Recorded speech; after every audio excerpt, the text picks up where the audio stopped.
good? Go ahead. All right. For those of you that are in here, I'd like to thank you for coming. And for those of you that are watching, either watching on the stream or watch later, I appreciate it. The title of my talk is You Thought We Wouldn't Know, a reflection on OSINT. If you're not familiar with OSINT, it's open source intelligence. It's used primarily in the InfoSec industry to do reconnaissance and information gathering, either during a penetration test or prior to a penetration test, for techniques like spear phishing and other similar methods of the attack. But the methods that the penetration testers are taking are very limited in scope. They're told they can't do stuff to this individual, they can't do stuff to that individual. Kids are out of scope, husbands and wives are out of scope, whatever the case may be.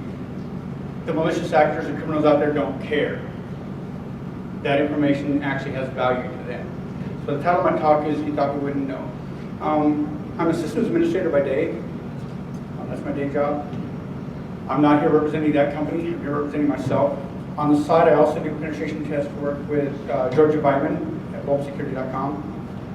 So I do OSINT for pen tests, and the reason is because I love it. I started thinking about the fact that there were weaknesses in the information that people put out there and the information that is already out there. And compiled together, it paints a pretty dark picture. So that going forward, George is always pushing me to get up and talk. Talk at this conference, submit a CFP, and she told me I should submit a CFP here to BSides Las Vegas. And I'm like, well, I don't want to talk about some of the stuff I've already talked about before. Let me talk about something that I actually love and that I think is important. So my talk is not just aimed at people who might be in the InfoSec industry and are penetration testers and want some other ideas and avenues on how to approach it. It's not just for employers or companies who are worried about what dangers OSINT may apply to their environment, but also as a wake-up call to the real situation that goes on with OSINT as it applies to real criminals and the type of stuff that they do with that information. So, recently in the news, everybody's really on this whole thing, we don't have any privacy anymore. And it's really dangerous. You can't say in public that you don't have any privacy because then that violates, may open you up to Fourth Amendment issues. So I'm not going to say you don't have any privacy. I'm going to say that you may want to question how much privacy you have and how much of your information is being leaked by others that is not on your behalf. That being said, information is being leaked on you that's not on your behalf. Some of you may have a grocery card or a discount card, and that card is used to track your purchases. A husband and wife have a newborn baby, and they go to the store and they buy 1-month diapers. Then they go and buy 3-month diapers. The next thing they know, they're getting coupons and advertisements in their email for the next set of diapers, for baby food. They didn't ask for that. It's being given to them because those marketing companies are tracking that information. But it's not just those companies. It's Google. It's Yahoo. When you do a search, they're tracking your search terminologies. The problems with Google Mail, that Google's monitoring people's mail. There's a story that I saw last year on the internet.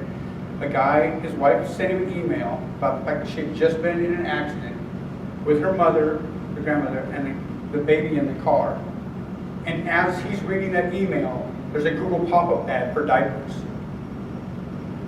He's like, coincidence? Maybe, maybe not. So the data that's out there about you is being sold. It's being shared, and you don't have any control over that. And that doesn't even include the fact that the stuff that's already matter in the public record.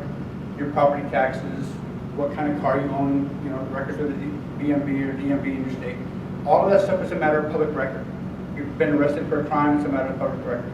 You go to a hospital, some of that stuff's actually, there's stuff that's not, I'll give you an example. Somebody gets injured in a car accident, it becomes part of the news, it becomes part of the public record, it's out there. You can't hide the fact that you were just in an accident, it was on the news. So, again, this is information that's out there. And then, of course, there's the big, huge scare right now, the NSA in prison. They're listening to your phone calls, they're monitoring your texts, they're trying to find out who you talk to. Who cares? They want to find out who you're talking to? They're just going to go on your Facebook page and see who your friends are. They're just going to follow your Twitter feed and see who you're talking to on Twitter. They don't have to listen to your phone calls or your text messages. People are literally giving the information away. They don't have to search for it. Then there's the issue with social media. People do things that can actually impact their lives. It can cost them their friends, it can cost them their jobs, it can cost them their lives. 13 posts that got people canned. These are pretty extreme, the article that I got this from. And there are regulations in different states and different environments in different countries that say what an employer can do. Maybe an employee can post something on Facebook, and in that state, the employer has no recourse. In other states, the employer may actually have a recourse.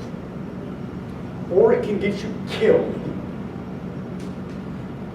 A post on Facebook about the actions of a Mexican cartel got a woman beheaded. The video posted on YouTube because of what she said on the internet.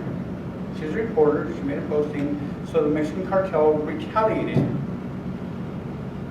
lethally by cutting off her head and posting that video on YouTube. So this information is out there that you post or is posted about you could cost you your job, could cost you your friends, or can cost you your life.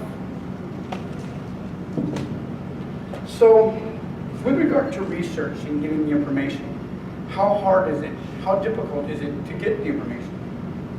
Assuming that you know next to nothing about somebody, and we're going to discuss potential criminal activity in a moment, without knowing that much about anybody, given just a couple small pieces of information, how much more information can you get, and how hard is it to get it? The impetus for the story, like I said, is George is always pushing me to talk.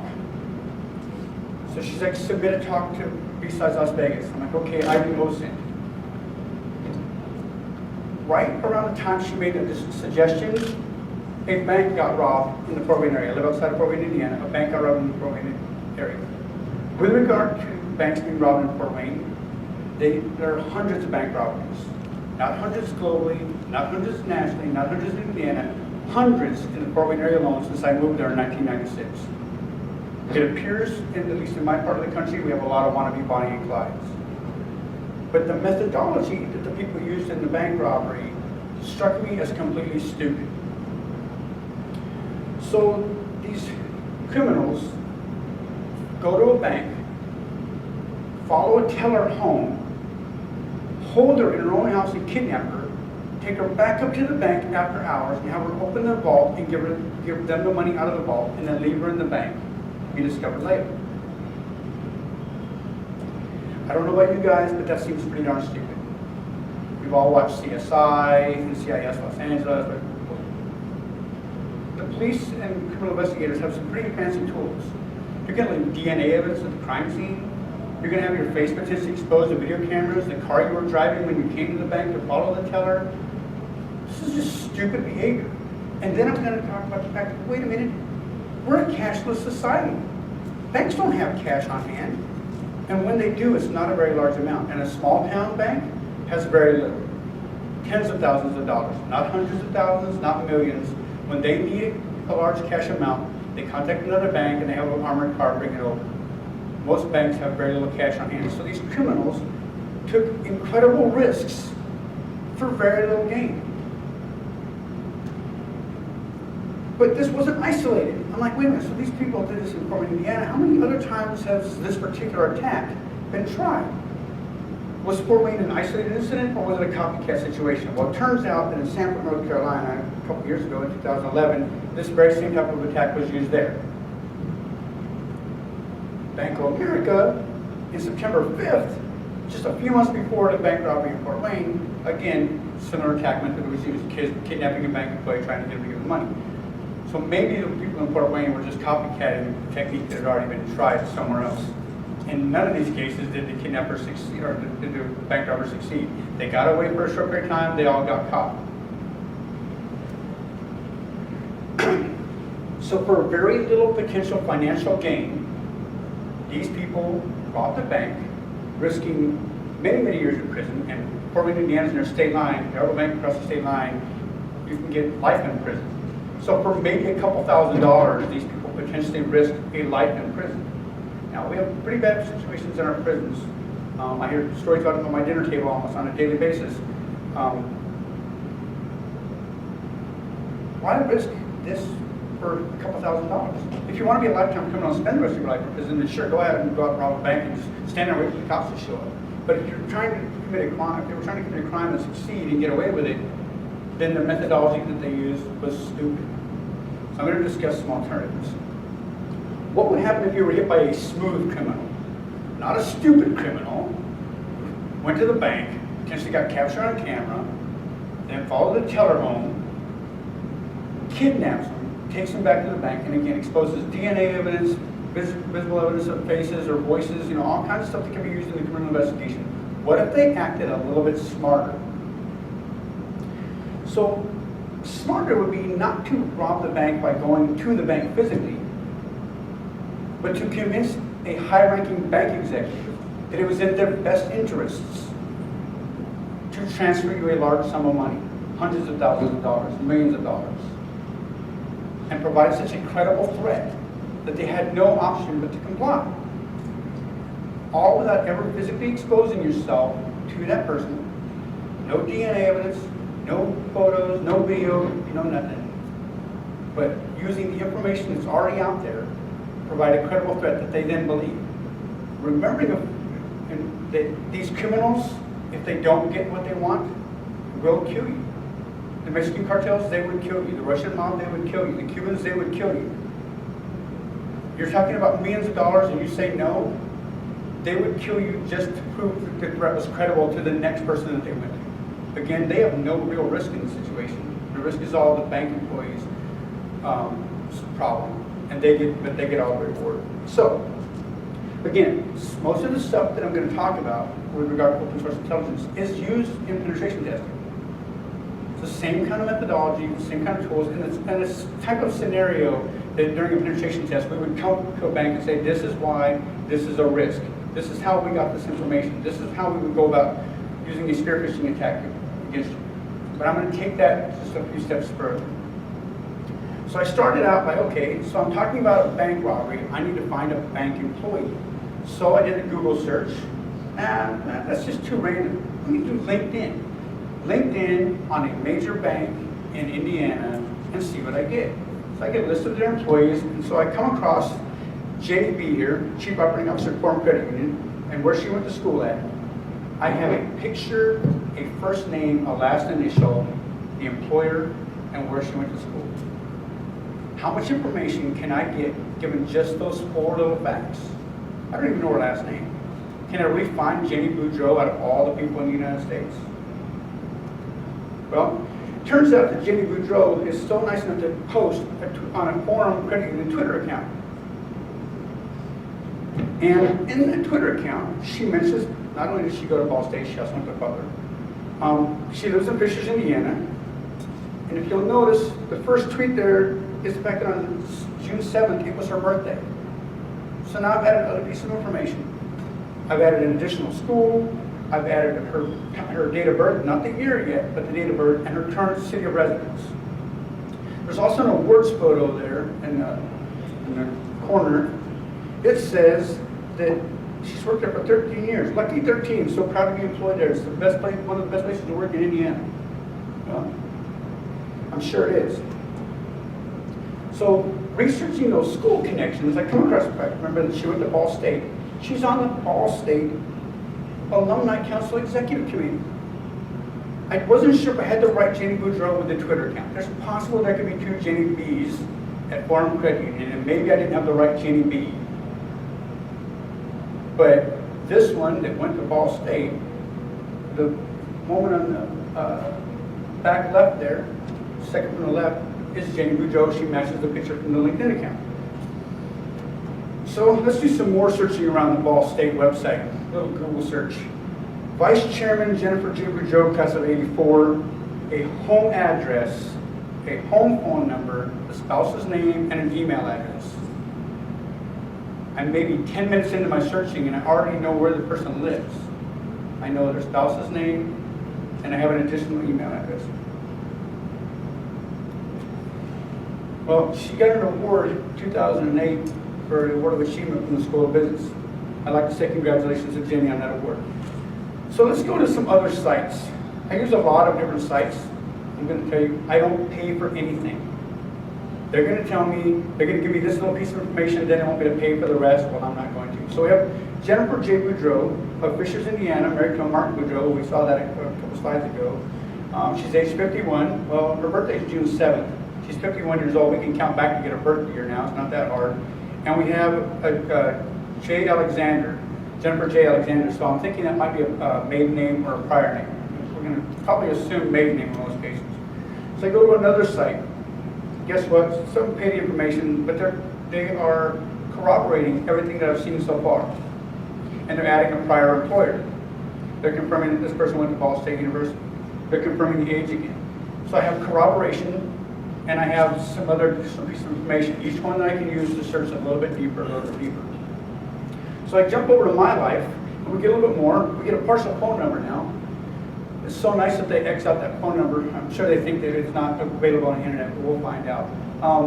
And they give me some other information. Well, I could have done the math to find out she was born in June 7th of 1962 by taking the age 51 and counted back. But My Life was so kind to tell me that I don't do the math anymore. They just gave it to me.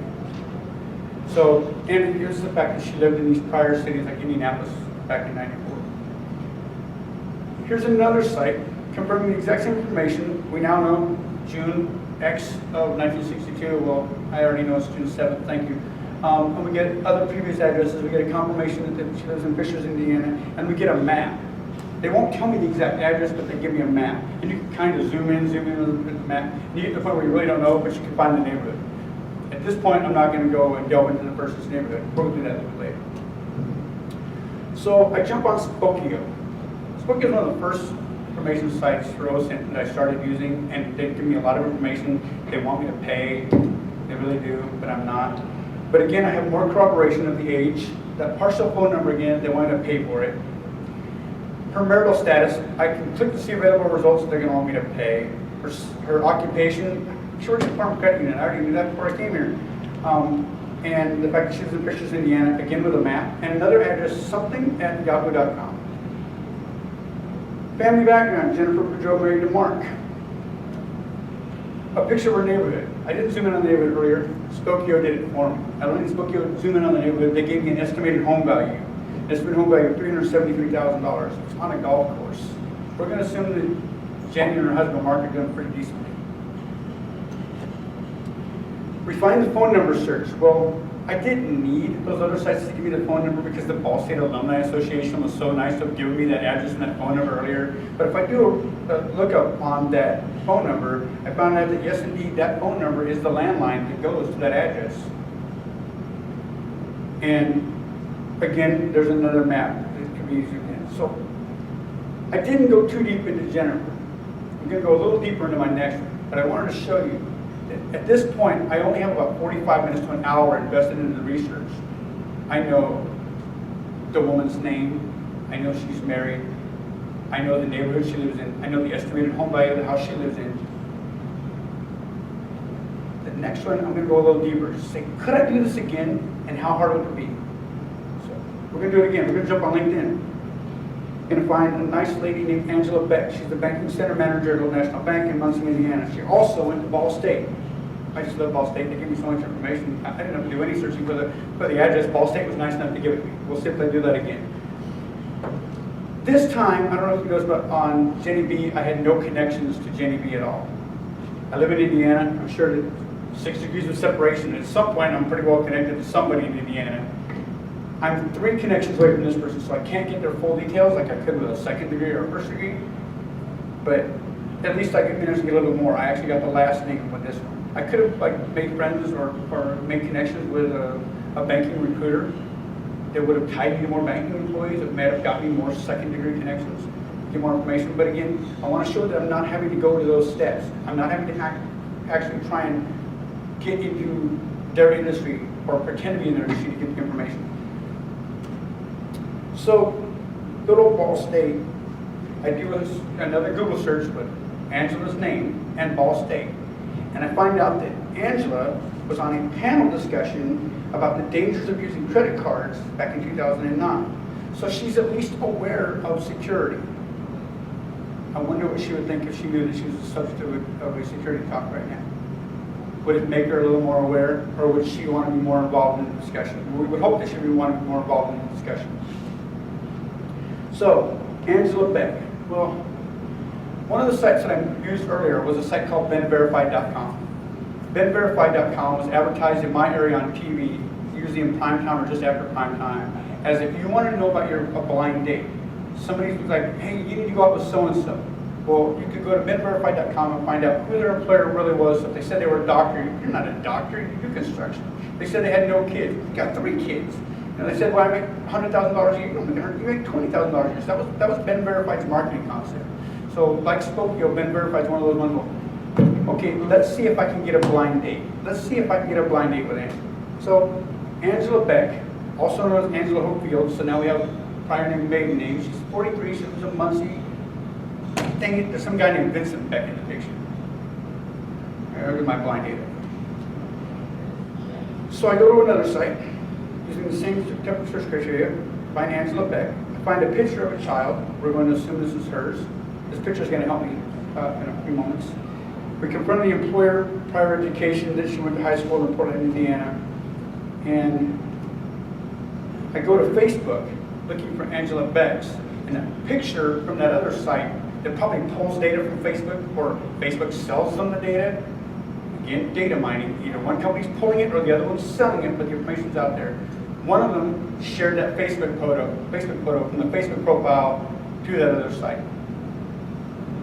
So I see this same picture, so now I have corroboration it's the same person. This Facebook page is actually linked to the person I was just looking at. Vincent got the stomach flu, I got a sinus infection. Chase is running on both of us, he's a nice boy.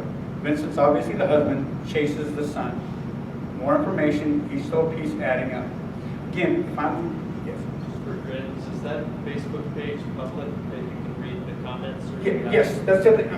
I've given a talk before my ISSA chapter about the dangers of social media, the digital footprint explored. And in that talk, I literally went out and made friends with people via Facebook games to try and get connections. During this talk, no, this talk about I use no paid information, and I don't try and become Facebook friends to get them. This is information, if you went to look for this page, you could get it. These people are not securing their Facebook profiles. These are high-profile people in banking industry. You'd think they'd be a little more honest, or a little more respectful in the way they do their profiles. So I go further on the page, and we get another picture of Angela. She's got a slightly longer hair. We get a picture of the husband. We get a picture of the child. Again, now, if a real criminal organization was interested in this, this is very important information. They don't have to go like follow the people to find out who they are. They have pictures that they can use. So I go to My Life again, one of the sites that I like to use, and again I get more confirmation and more corroboration of the same data I've already seen. And each of it a little more piece. I didn't have a birthday or birthday. 43, we can do the math. She was born in 1970. We have her prior residences. We're going to find out whether or not I can get an address in one of those residences, and whether or not I can get her birthday as well. We'll see. So just see what I can do. I want to look at Vincent as well. I'm like, this time I'm not just going to look at one of the parties. I'm going to look at the spouse because that's other information that may actually be helpful. And I find corroboration again with partial phone numbers. I find out that he's a year younger than she is. That he also lived in Portland around the same time that she did. I'm going to guess they were childhood sweethearts, went to the same high school, J High School in Portland, Indiana. Probably met each other young, got married, and now they moved to Muncie. And it looks like they were following maybe her career as opposed to his. Those are judgment calls. So I go to this site, and this one, again, corroborates the same information. Now it gives me a map that I can zoom in on, shows me the neighborhood. And while I don't have the exact street address, it gives me the neighborhood. They want me to pay for her email address, I want to pay for her phone number. Oh, she was born in January. I don't know if you noticed that. It was January blank of 1970. I had the 1970 before, now I've got January. So doing some Google searches of Muncie and her name, Angela Beck, I come across a flyer on the internet for a rummage sale. This flyer, as the arrow indicates, shows her email address at oldnational.com and a phone number. Phone number that I didn't have before, one of the ones that one of the sites wanted me to pay for. And now, thanks to Westview Elementary's rummage sale, I don't have to. They gave me the phone number. But it turns out that Angela is very, very dedicated as a parent. She's very involved in her child's life. Information that a malicious person, a criminal, would use to threaten her. Her child obviously matters to her. Her family life obviously matters to her. And that Westview Community Association, well, they gave me an address, or they gave me an email address and a phone number. It's kind of handy that I know the exact school that her son probably goes to.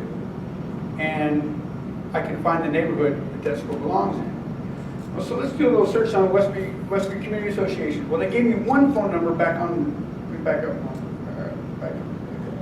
So they gave me this phone number, the 46, no, they gave me the 4645 on the rummage sale slide.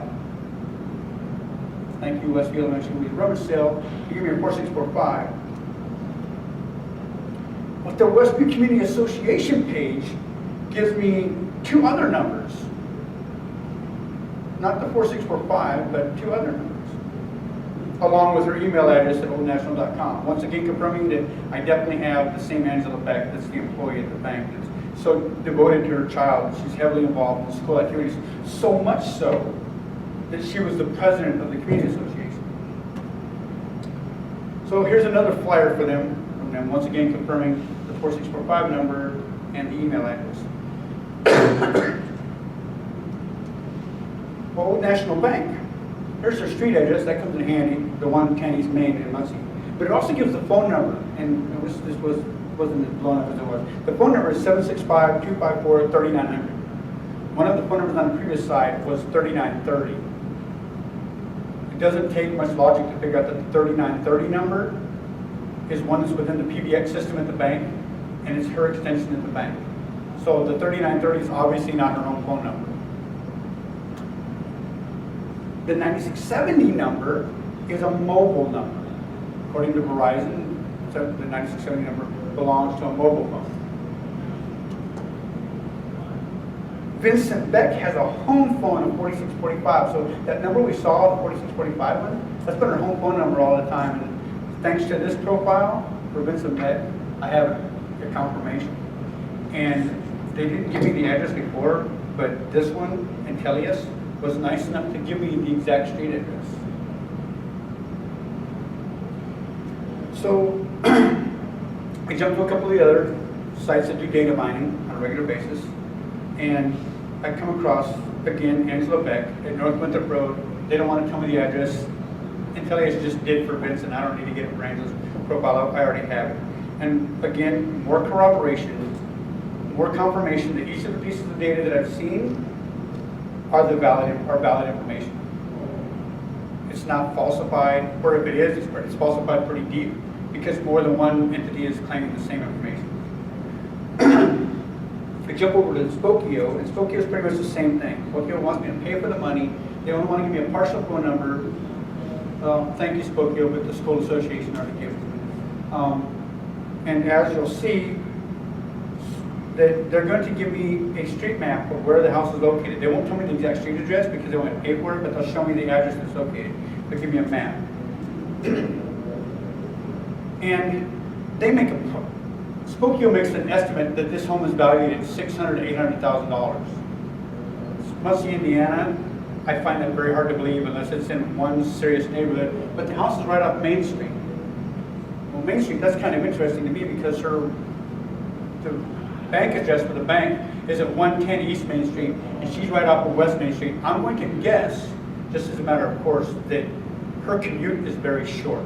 The distance of time, the time that it takes for her to get from her home to her place of employment is a very short commute. Would have been handy to know for those other bank robbers that were like in Fort Wayne, Indiana, that followed the bank teller home. Family background again, Angela Beck, she's married to Vincent Beck. So to go to Vincent Beck, again, I'm going to do some more cross corroboration. Go to Vincent Beck, it should be the same kind of information. Again, partial phone number, and a partial email address. We can extract it's probably a V Beck or a Vincent Beck or, typical naming schemes to try and do other research later if we wanted to base it in Vincent.com. If a partial address, doesn't matter, we already have it, thanks anyway. And the relatives found, lives in Muncie, Indiana. All this other information they want me to pay for that I already have. But again, the same kind of Spokio map shows where the home is located in Muncie that I can zoom in on. Shows the previous locations that that Angela's didn't show, but his does, from the other residents in Portland. And again, Spokio estimates that the house is worth $600,000, $800,000. And again, I say no. Family tree. Angela's profile didn't include these two people, so I'm going to infer that Manfred and Ilona are Vincent's parents. That's just going to be my assumption. But a truly malicious actor, a criminal, might use actions against those two elderly people to influence the actions of Angela and her husband. So, but if I go to the actual map that Spokio provides me, the satellite view of the house, well, now I see the house is only worth $111,000. So I don't know why they said it was worth $600,000, $800,000 a moment ago, when this link clearly shows that it's worth around $111,000. And it shows the neighborhood. But I'm not going to use Spokio's big map to get a view of the neighborhood. Thank you, Bing, but I'm not a big fan of Microsoft. So anyway, let's go to Google Maps. Using that 107 North Winthrop that we so nicely got from the one link about Vincent, we have a front view of the house. Pretty decent home. It's not fancy, but it's a decent home. Heavily shaded. That can come in very handy to somebody who was going to threaten physical harm, that there's some decent cover around the house, some decent shade, so that in late evening or afternoon, you might not be as easily seen. So that house value of $111,000, where does that place Angela and Vincent with regard to their neighbors in their fellow community?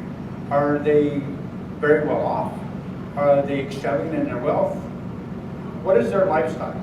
Well, it turns out that an estimate of $111,000 puts them about $36,000 higher than the median home value in Muncie, but right about on par with the median value in Indiana.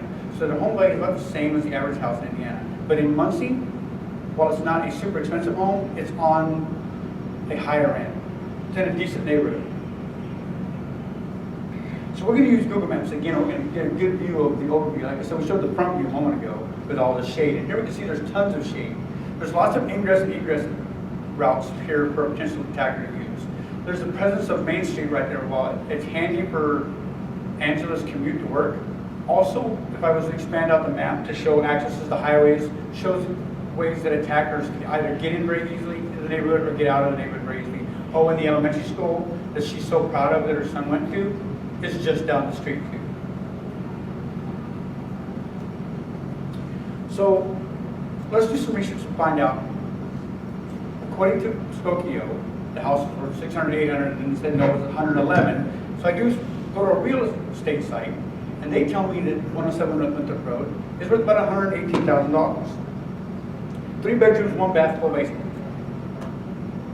Neighbor down the street, only 2 bedrooms, but has 2.5 baths, is slightly more valuable. Full basement. Down on the corner, right beside the Becks, there's another house that's slightly cheaper in price. 2 bedrooms, 2 baths, basement. Another neighbor, $108,000, or 108, across the street, about $66,000. 2 bedroom, 1 bath, but it doesn't have a basement. Well, in my story about the malicious actors in Fort Wayne that kidnapped that bank teller, and the 2 other news stories that I found that corroborated that wasn't a unique thing, if you were going to kidnap somebody and hold them in their home, wouldn't the basement be a good place to hold them? You're less likely to have the activity being heard or seen by neighbors. So houses with basements aren't necessarily the best thing to have. Not what I think. So I was thinking, what came to the conclusion of all this? I didn't go too deep into these people's lives. I want to point out right now that I used no paid information. I also used none of the tools that most people think of when they think OSINT. A lot of people nowadays when they think OSINT think tools like Maltico. None of that was done with this. This was all done with simple Google searches, good old Google Clue, using the information that was provided in simple clues, and then using the corroboration that other sites provided, taking each of those additional pieces of information and building a puzzle. The one thing I didn't do in this talk that a true malicious actor would have done would have been to go really deep into their Facebook profiles, really deep into their Twitter profiles, and really dig into that information. I could have done all that, and I could have exposed all of it, but I wanted to leave these two people with at least some degree of dignity and some degree of privacy that I'm going to say does not exist, but will at least leave them the illusion that it does. I'm going to take off on another tangent for a moment. So, do criminals really do bad things? We can all agree that they do.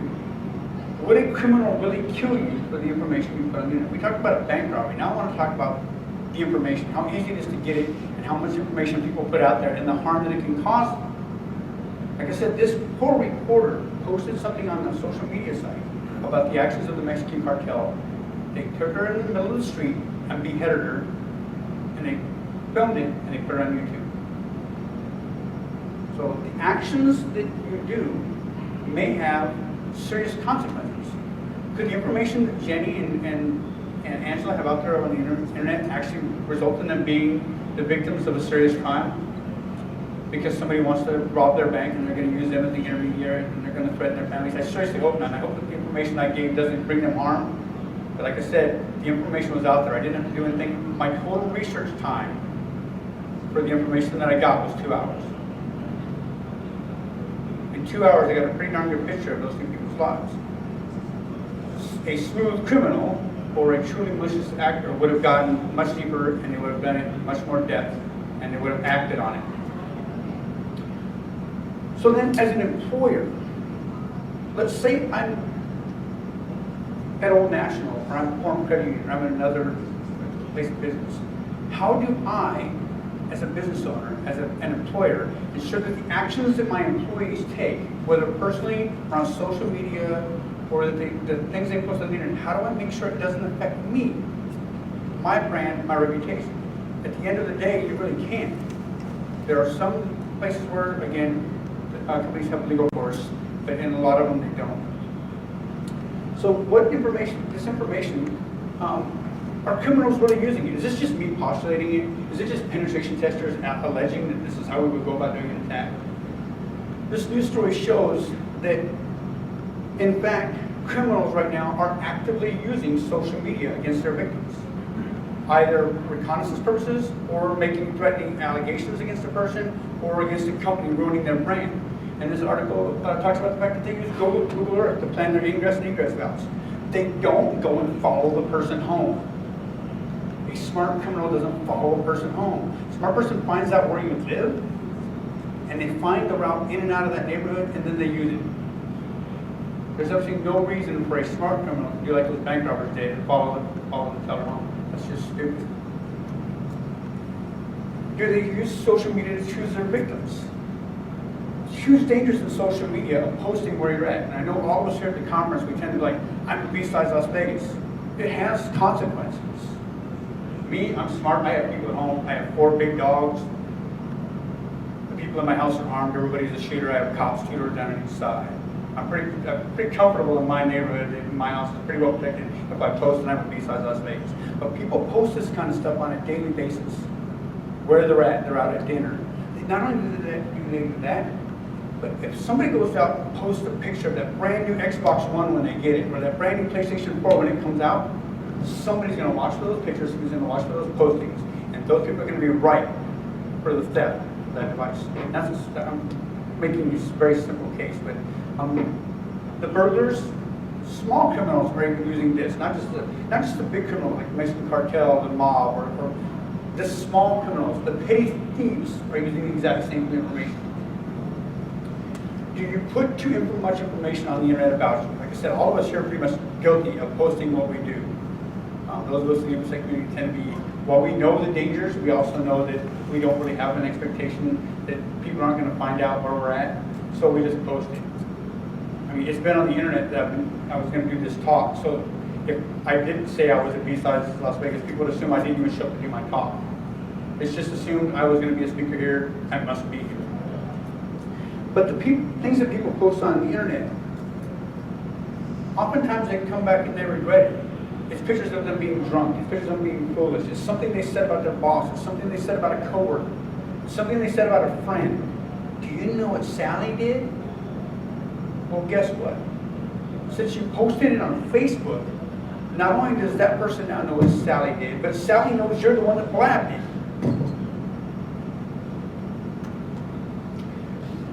So what happens to the person who talked about Sally? Defriended. Innocuous comments end up as a result of loss of contacts. And this isn't just Facebook. I want to point out, the actions that you take may end up people not following your LinkedIn professionally, ignoring your LinkedIn, or never even being associated with you. They may not follow your Twitter feed. They may not follow your blog.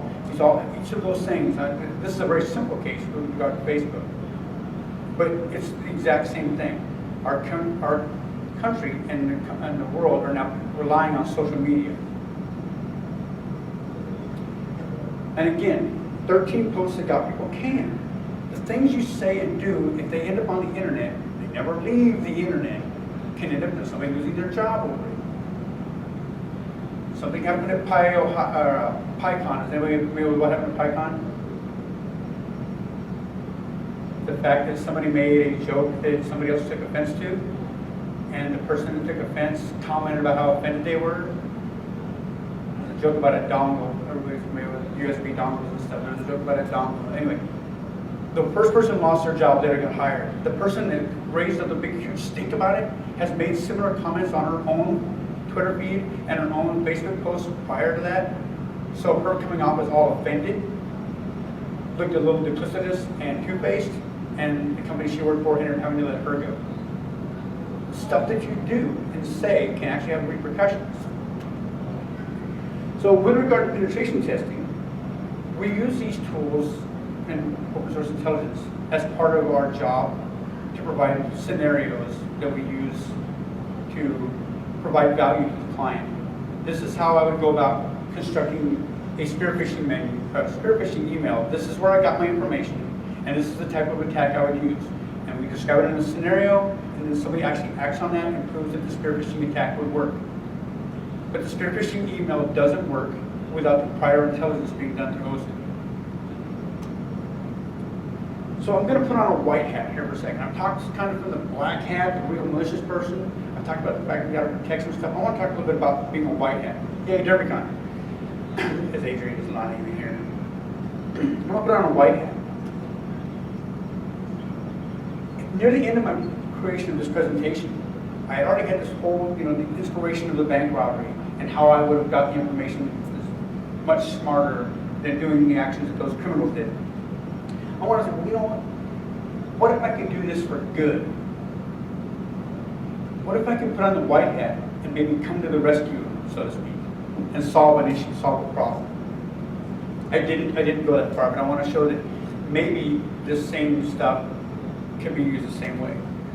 So I don't know if anybody is familiar with skip chasing, but a skip chaser or a bounty hunter, they use a lot of the same techniques. They try and find some of the same information. Historically, they've gone about it, do some real hard things of literally following people in a neighborhood, taking pictures, trying to find out who somebody talks to.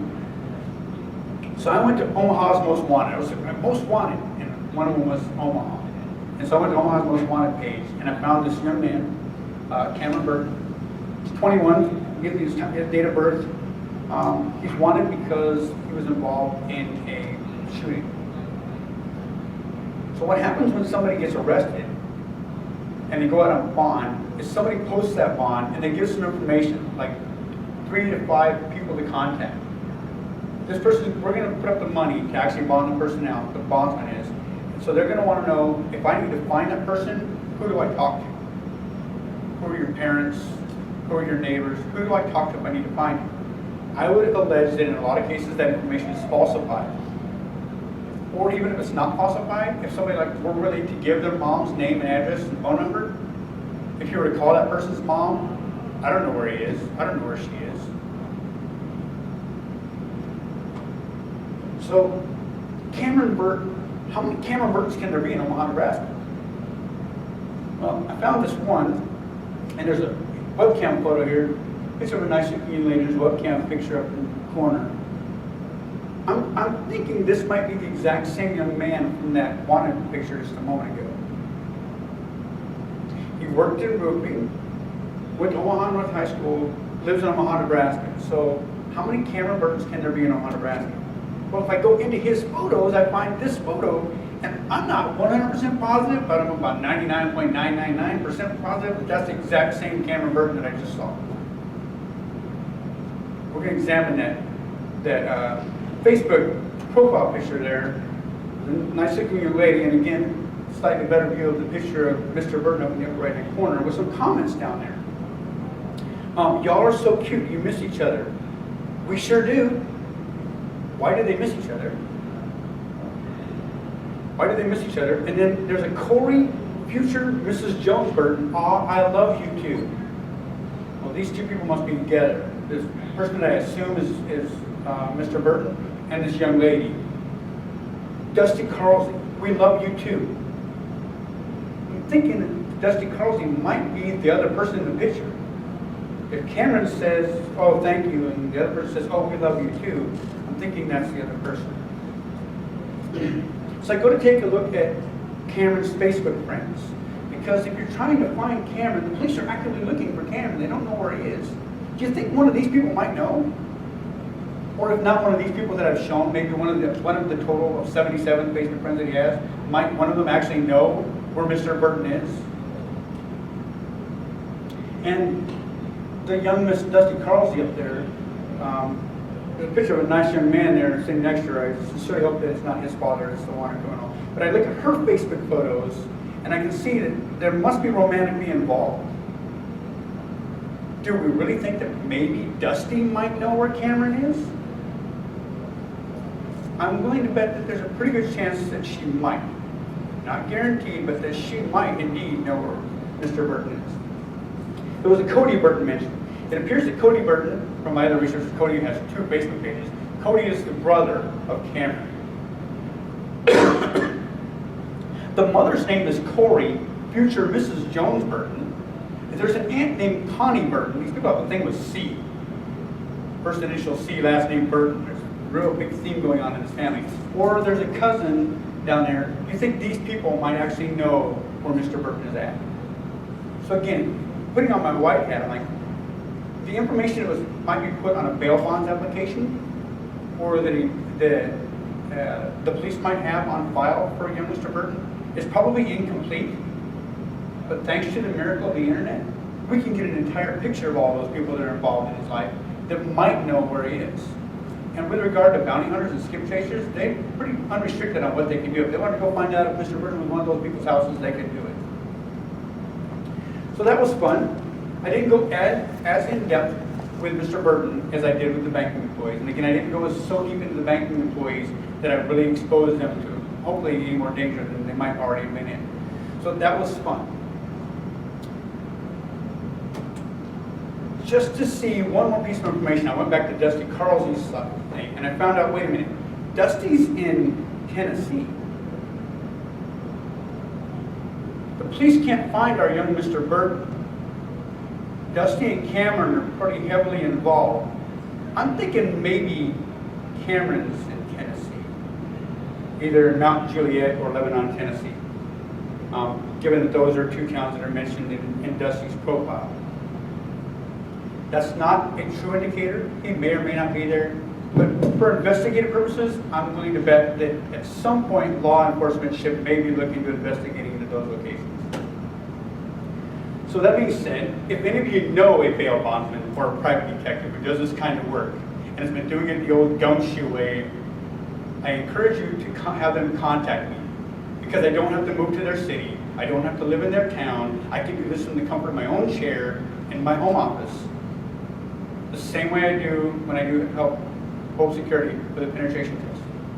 I don't have to leave my house to do OSINT. I got all this information without ever having to follow anybody.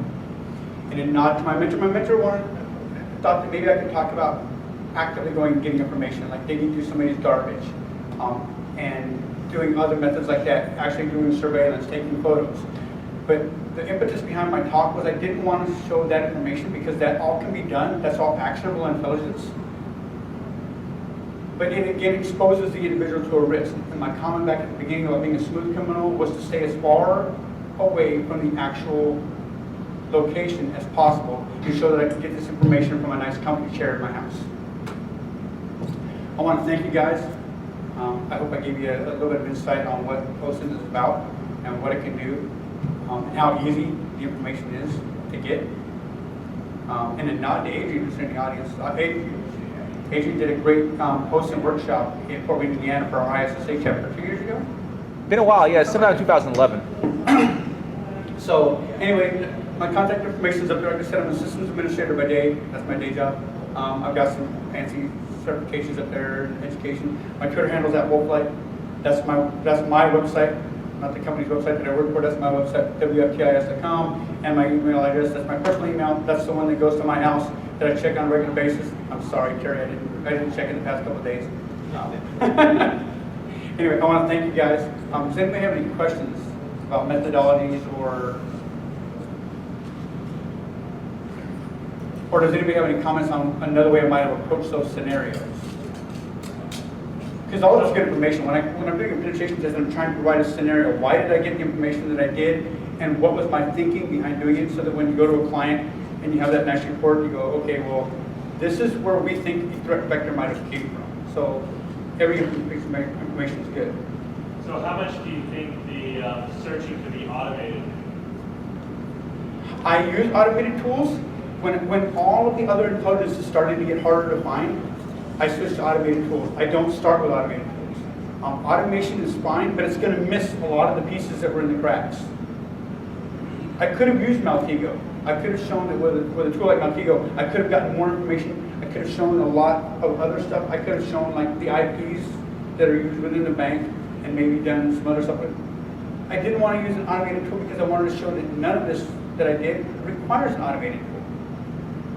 It requires a mindset of trying to approach it from the outside and do some puzzle solving, some problem solving, so to speak.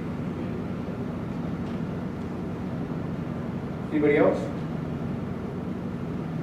Scare anybody? I hope if Angela Beck or Jenny Boudreau happen to see this video, somebody points it out to them, I hope I don't scare them too much.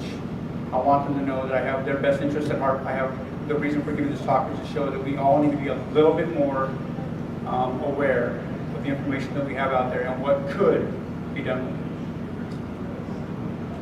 Thank you guys very much.